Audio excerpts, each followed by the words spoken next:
ये फिरदौस साहब से पूछ लेते हैं। फिरदौस साहब, जो सादिक इफ्तिखार साहब है, उन्होंने ब्रेक से पहले भी ये बात कही थी, जो लार्जर इंटरेस्ट है वो इस वक्त कराची है, कराची इकोनॉमी का हब है। हमने कहा था कि आप जो है वो डिलिमिटेशन सही, इलेक्शन कमीशन जो है वो 15 दिन का टाइम लिया था, उन्होंने कहा था कि हम हल्का बंदी कर लेंगे, लेकिन पीटीआई ने हमारा साथ नहीं दिया। हम चाह रहे हैं कि 140A की प्रॉपर इम्प्लीमेंटेशन हो, मेयर जो है वो बाख्तियार हो, लेकिन बेअख्तियार मेयर को लाने का फायदा क्या है? What is your take on it sir? आ गई बात असल में पाकिस्तान में हिपोक्रेसी को और मुनाफकत को एक्सपोज करना बहुत जरूरी है। राइट।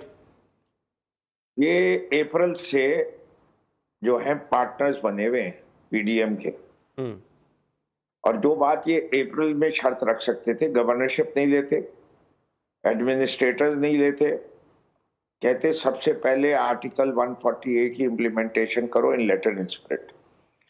16 मई को उस सेलेक्ट कमेटी का आखिरी इजलास हुआ था, जिसमें हमने तो पूरा अपना कानून का मसवदा रख दिया था, और इनकी जमात ने साथ नहीं दिया, और उस पार्लिमानी कमेटी की 16 मई के बाद कोई मीटिंग नहीं हुई। आज जनवरी के महीने में आ गए। वहीं तो कानून में ही तब्दीली चाह रहे हैं ना। जब सिंध हुकूमत एग्री कर चुकी थी तो आपने क्यों नहीं उन मीटिंगों में बैठे? जरा दे दे सादिक साहब जवाब। जी सर। और इन्होंने क्यों नहीं इंसिस्ट किया उस वक्त सादिक साहब जब ये गवर्नमेंट में आए थे कि पहला स्टेप जो है वो लोकल बॉडीज एक्ट की अमेंडमेंट है। सादिक साहब से जवाब ले लेते हैं। नकवी साहब, सादिक साहब, आप जी। फिरदौस भाई, I am going to address the question of hypocrisy here. Unfortunately, the law of the land does not help us get an order of the Supreme Court implemented. What you are saying in letter and spirit in terms of law, it was a loosely formulated contract. Although the Supreme Court order was a very comprehensive one. अब आप मुझे बताएं, election commission से जो demand है 74 सीटों की, मैं जमात के साथी को भी यही कह रहा था, फिरदौस भाई, if you are popular, if Jamaat is popular, 74 सीटें कराची की बढ़ती तो फायदा किसको होता? पीटीआई पॉपुलर होती, पीटीआई को, जमात अपना पॉपुलैरिटी वेव में जमात ले जाती, पीपल्स पार्टी ले जाती, लेकिन कराची की ट्रू रिप्रेजेंटेशन तो होती।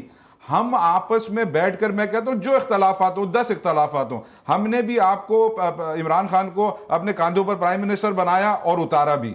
देखिए, जहां इख्तलाफात की बात है, सेंसस, सर मेरी बात तो कंप्लीट होने दें। आप सेंसस की बात नहीं, मैं आपको सर इसका जवाब तो दे सकते। Sir, I just did, I think you missed the point, you didn't hear me.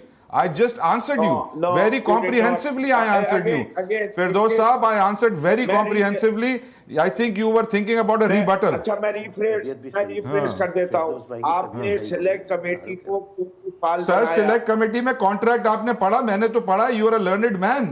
You are the one of the leaders, one of the highest, one of the senior leaders of PTI. You should have and you did. Did you see 140A का जो supreme court का order है, और यहाँ जो आपकी एक select committee में जो चीज थी, उसका कोई कंपैरिजन है? एप्पल और तरबूज का कंपेयर कर रहे हैं आप? अरे यार, I am sorry Sadiq sir, with due respect, with due respect, select committee, ये एक मिनट होल्ड ऑन। जी नकी साहब, सुकून से भाई, सुकून से। Yes sir. ये सेलेक्ट कमेटी बनी थी मुराद अली शाह ने after the judgment of the Supreme Court. Correct. He said he would implement it in letter and spirit and revise the Local Bodies Act 2013 to fulfill the requirements of the Supreme Court. ये बनी उसी के बाद थी, 23 फरवरी के फैसले के बाद। For your knowledge, it was to bring that judgment into practical force. और भाई, जो दूसरी बात आप कह रहे हैं ना, आप ही की पार्टी ने फैसला किया था कि वो इलेक्शन अब कभी बाइकॉट नहीं करेगी। इसी तरीके से पीपीपी भी तय कर चुकी है, इसी तरह पीटीआई भी तय कर चुकी है कि इलेक्शन बाइकॉट करना जमहूरियत में कोई सलूशन नहीं। ये जवाब दे।